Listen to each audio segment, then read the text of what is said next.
On the drive home, Wojak got set up by a police officer and was thrown into prison. In the prison, Wojak's cellmate transformed into a monster, killed him, and ate his liver. Yet somehow, Wojak came back to life. This prison was actually a restaurant for monsters. The prisoners were like farm animals, raised for slaughter. However, only a handful of prisoners knew the truth. The monster's favorite food was human liver. Once a prisoner was fed for a couple of weeks, they killed and ate him. The prisoners were fed disgusting green beans. Fortunately, these beans had a chance of triggering superpowers. Wojak and Dave were the lucky ones. Wojak got healing, Dave got X-ray vision. After learning the horrifying truth from Dave, Wojak agrees to escape with him. At midnight, Wojak suddenly feels a sharp pain in his stomach, and he falls to the ground yelling in pain. Meanwhile, Dave experiences the same thing. Soon, two guards wheel Wojak and Dave to the prison's infirmary. Dr. May is on duty today. Thanks, guys. You can go now. We'll be right outside. Call us if you need anything. As soon as the guards leave, Wojak sits up anxiously. What now? What's your plan? Do it, Mom. Without saying a word, the doctor stabs Wojak in the heart. Wojak looks at Dave in disbelief as he closes his eyes. When Wojak wakes up, he finds himself lying on a road outside the prison, alive once again. Just then, Dave and the doctor walk over to him. You're finally awake. Just because you knew I have healing powers, you thought you could stab me whenever you wanted? I'm sorry, Wojak. It was the only solution we could think of. We were afraid you wouldn't agree to our plan, so we had to act first. Wait, how did you escape? And how did you get me out? And Dr. May is your mother? Yes, let me explain. After I found out it was a monster prison, my mom quit her job at the city hospital and applied to be a prison doctor here, just to find a way to get me out. But we couldn't find a chance to escape until you showed up and we knew our opportunity had come. It turns out that after Dr. May killed Wojak, she drew some of his blood with a syringe and injected it into Dave's body. Then, the doctor killed Dave. After that, Dr. May rushes out to the hallway and tells the guards that both prisoners are infected with a virus, a highly contagious lung disease. She explains to the guards that she has already performed an emergency autopsy and confirmed the virus infection from lung tissue samples. The guards cautiously enter the treatment room wearing masks.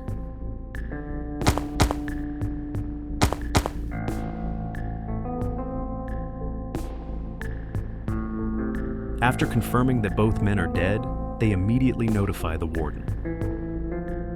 To prevent the virus from spreading, the warden orders the two bodies to be wrapped in special sealed bags, sent to the warehouse for isolation, and scheduled to be taken to the crematorium first thing the next morning.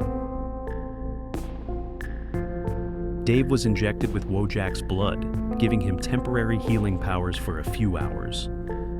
When the time comes, they will both come back to life. On a small road outside the prison, Dr. May sets up an ambush along the route that prison vehicles must take. She pretends to faint in the middle of the road.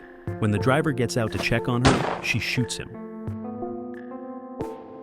After that, Dr. May goes to the vehicle, takes out Wojak and Dave's bodies. That's the whole process. After hearing their story, Wojak puts his anger aside. All he wants now is to go home to his wife and expose to the public what's happening at the prison. Now that they've escaped from prison, it's time for them to say goodbye. Wait, there's one more thing you should know about where these monsters come from. According to some ancient files I found in the prison library, These creatures are much older than human civilization. They ruled this planet before humans appeared. They're Earth's original inhabitants. You're saying they've always been on Earth? Then why have we never known about them? When humans rose to power, they were forced to hide deep underground and in the oceans, where they slept for thousands of years. Until recently, when human deep-sea mining activities woke them up. Wojak, you shouldn't tell anyone about the monsters. Not the media, not the government. Why not? Because these monsters haven't just infiltrated prisons. They've infiltrated our entire society. Think about it. Those so-called customers who visit the prison, like your cellmate Mike, where do they come from? The truth is, they could be hiding anywhere in society, disguised as ordinary people like us. They might be teachers, government officials, factory workers. They just occasionally visit the prison to eat. If you dare expose this truth, they'll kill you. Wojak is skeptical about this frightening theory. Anyways, the two wave goodbye to Wojak and walk away, while Wojak heads in the opposite direction, desperately wanting to see his wife after so many days apart. Because he's now an escaped prisoner, he doesn't dare use public transportation. Instead, he goes all the way home on foot, avoiding crowds and main roads. After walking for several hours, he finally reaches his house in the evening. Making sure no one is around, he takes his chance and rushes inside. His wife can't believe her eyes when Wojak walks in the house. They embrace each other. After their tender reunion, his wife goes to cook dinner for him, while he heads to the fridge looking for something to eat in the meantime. In the fridge, he finds strange food.